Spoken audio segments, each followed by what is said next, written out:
This is what the student software looks like. So I've been exploring it using the teacher dashboard because you have access to everything all at once. But this is what it looks like when students log on to their account.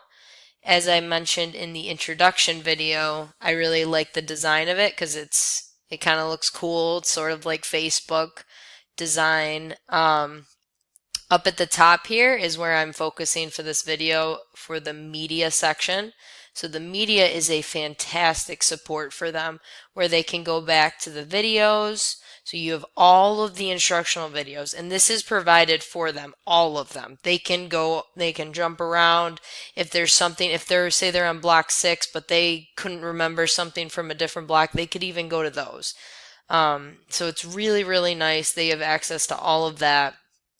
Um, Also, on the media section, they have the M tools, as I mentioned and gave a picture of before. But again, so we've been working with the motion model. They can click on this and it will really explain that motion model to them. Say they just don't understand it, they have more access to a description here, as well as the glossary, where they have all of their vocabulary terms in one space. They can go alphabetically or they can go by block. So I really like that because say there's a term that's popping up and they're like, I don't know that.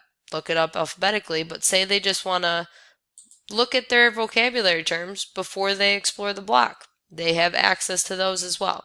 So by block as well as by alphabetical order. And I really like the glossary because it usually gives them a visual representation. I showed the motion one in this already. So you have the definition along with a picture to really help them get it.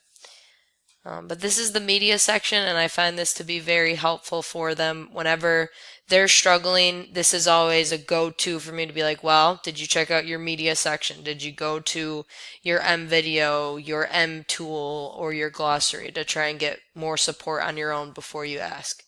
So that's media.